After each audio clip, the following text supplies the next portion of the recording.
On clear days, you can often see long white lines being traced high in the sky. They are contrails of jet aircraft, actually long, slender products.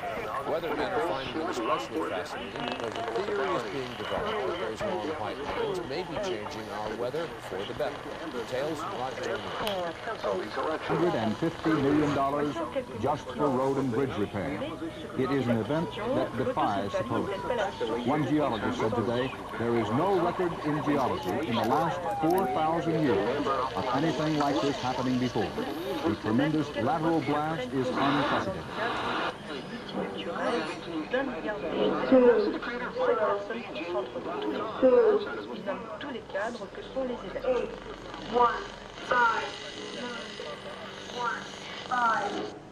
News is coming to you from Radio Romania International. Greece's exit from the Eurozone would have dramatic effects on the whole of Europe. Greek Prime Minister Antonis Samaras warns in an interview with the French paper Le Monde. He said that his country could overcome the difficult situation if it was given air to breathe.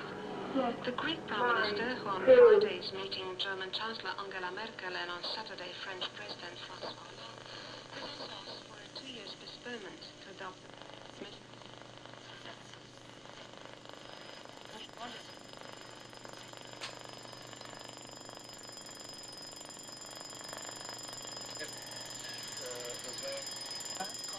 et avoir la réponse à toutes.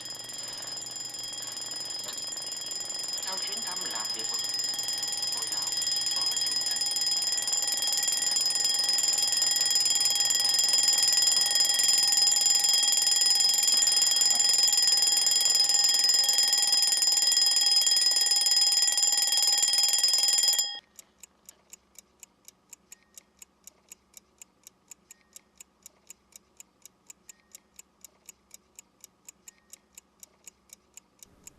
From the moment I woke that morning, I felt something had changed. I knew it was a weekday, but outside sounded like a Saturday or Sunday. The usual din of an awakening city, traffic, pedestrians was replaced by the gentle sound of a breeze and birdsong. Simply because the morning was unusually quiet didn't mean I could sleep in.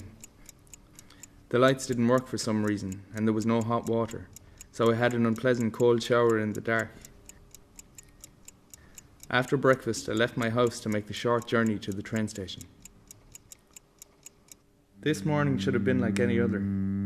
I should have stepped into the unavoidable flow of the city tribe transforming into a commuting automaton. Instead, I stood outside my house, motionless, feeling as if I had entered another world. The streets were abandoned. No traffic, no pedestrians, no one. Everyone was gone. Something had happened overnight that I was unaware of. I could go left or right. It made no difference, but I felt compelled to continue with my usual routine, so I made my way to the station.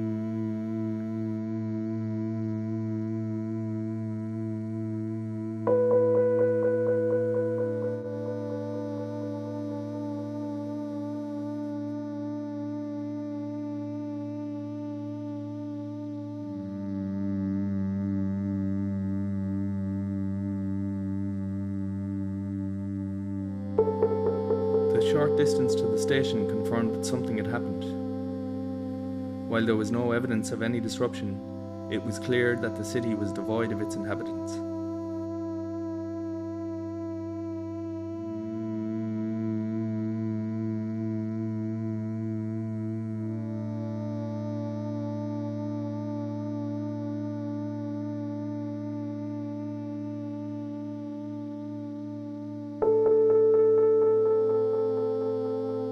The station was empty.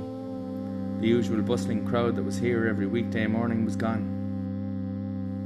I had a hope that somebody official would be there, someone with leaflets, brochures and website links explaining what to do if everyone disappeared.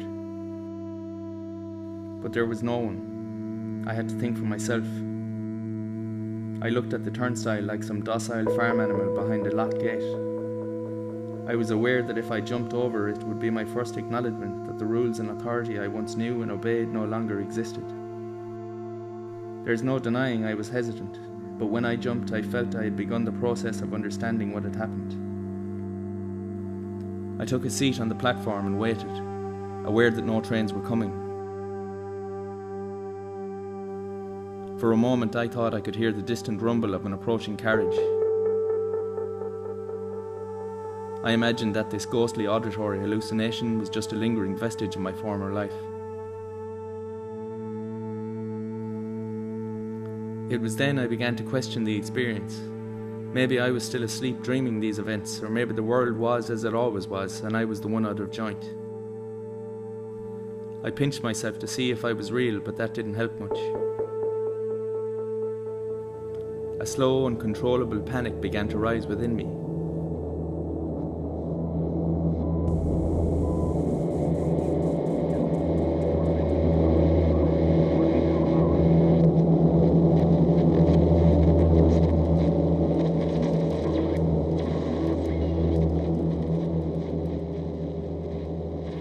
I remembered I had my phone and I rang the first number in my phone book in a desperate need to hear the voice of someone, anyone. An automated voice responded stating there was no reception.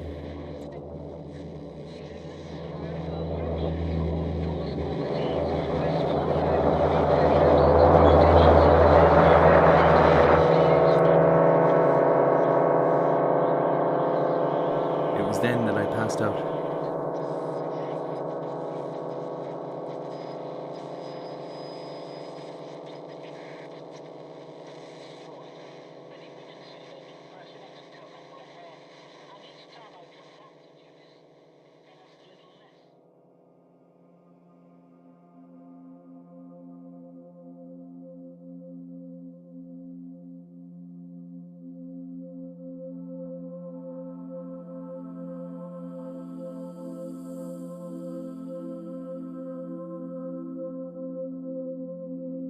My earliest memory is of this place.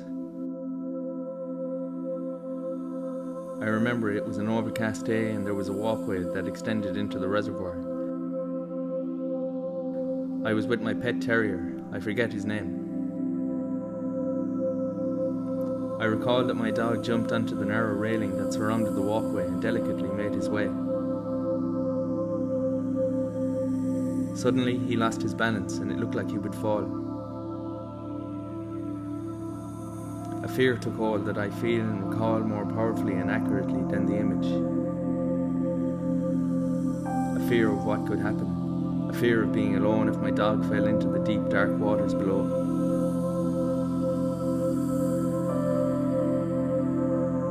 But the dog regained his balance and leapt onto the walkway and carried on beside me as if nothing had happened.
I woke up lying on the train platform. My phone lay on the ground beside me. I stood up and looked down at the device. It was of no use now. I kicked it and the innards of circuits and fuses scattered across the platform.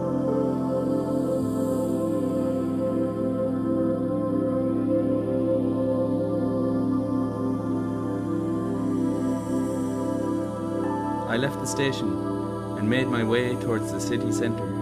for no particular reason, except that if an answer to the disappearance was to be found, it might be found there.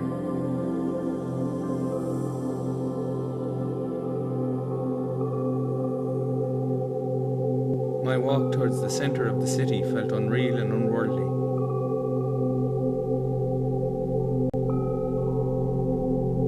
There was no evidence of a rush or panic. Things looked just like they were before, just without the presence of others.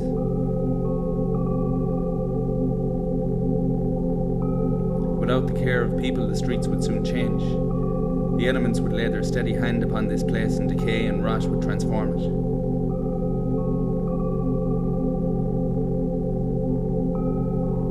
I passed through the financial area with its head offices of banks and corporations. The imposing structures cast long, dark shadows in the empty streets. I stood outside one unfinished block, and I thought of a quote I once read. At the most, we gaze at it in wonder, a kind of wonder which in itself is a form of dawning horror, for somehow we know by instinct that outsized buildings cast the shadow of their own destruction before them, and are designed from the first with an eye to their later existence as ruins.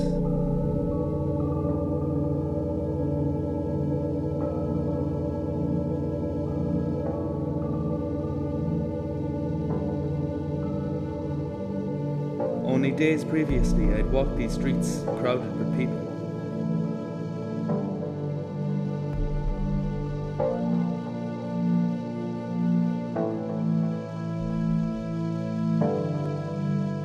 I had looked with envy at those that displayed their expensive wares that I could not afford. Branded clothes, computer tablets, €300 headphones. I now looked in the shop windows and realized I could take any of these items if I wanted to. But I didn't want them. I didn't need them. The items had lost their illusory value. How strange it felt that only now, without the company of others, should the inauthenticity of my previous life's wants and desires become apparent.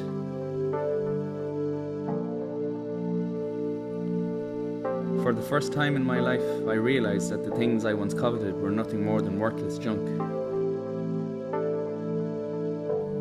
I could take anything, but the idea of doing so seemed utterly ridiculous. I did, however, need items to survive. I needed food, and as there was no electricity, a small stove and gas. I passed a small camping store I used to frequent. I stood outside, yet I still harbored misgivings about entering the store and taking what wasn't mine. To do so would mean confirmation that the old rules no longer applied, and that I alone had to fashion a new moral code. I entered the shop and took what I needed.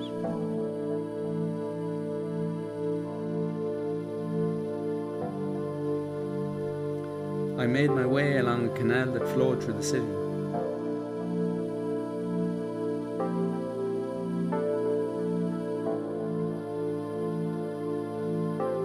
Gradually, the grey, cold buildings were encroached upon and ultimately replaced by the greenery of nature.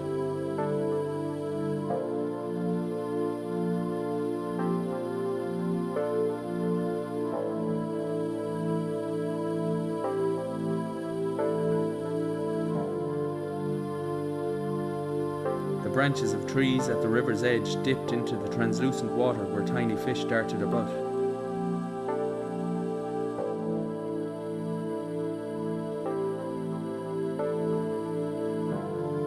I sat on the bank of the canal.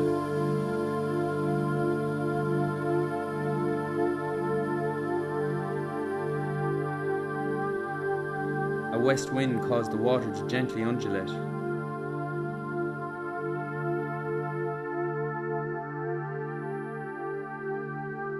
I stared into the deep pools below, aware that nature was oblivious to the change that had occurred and would carry on regardless.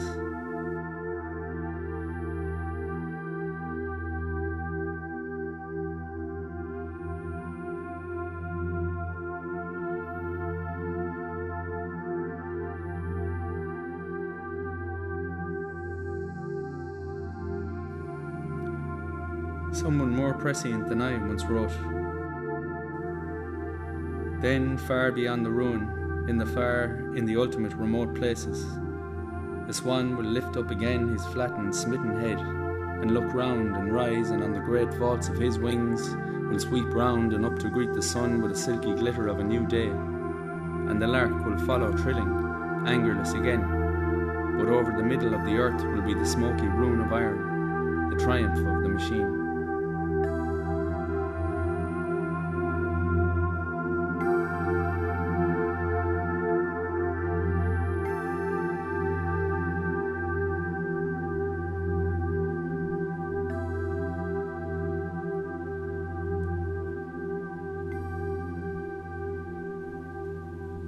I was tired and it was getting late, so I made my way home.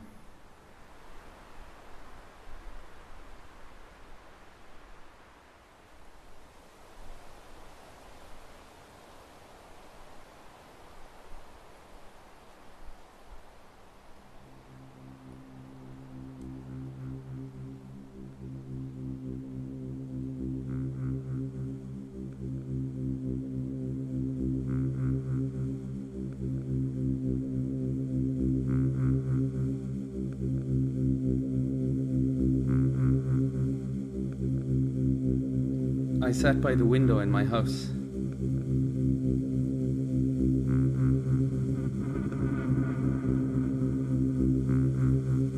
It was dark now and candlelight flickered across the walls of the room.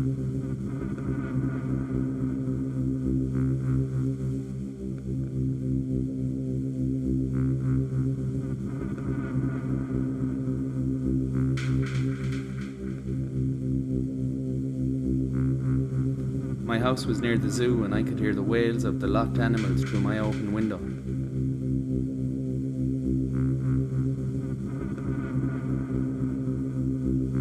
There was nothing I could do for them.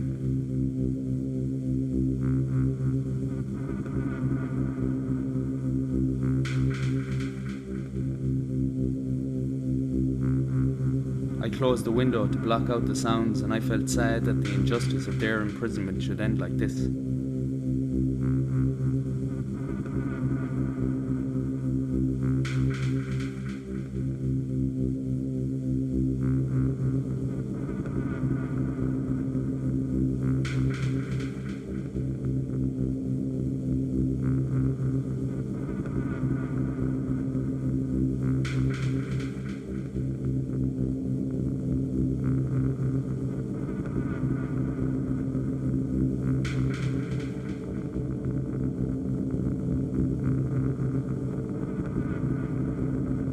The candlelight began to fade and darkness enveloped the room.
It's a few months now since that first day.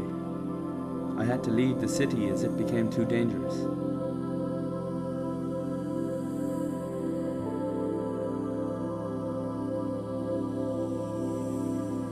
Fires broke out that engulfed whole areas, and packs of wild, hungry dogs roamed the smoke-stained and soot-covered streets.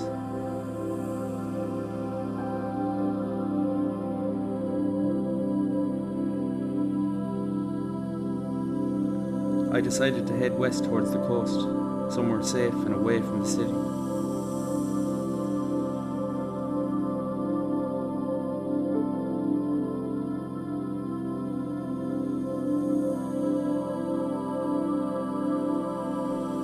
been no sign of anyone or any explanation as to what happened.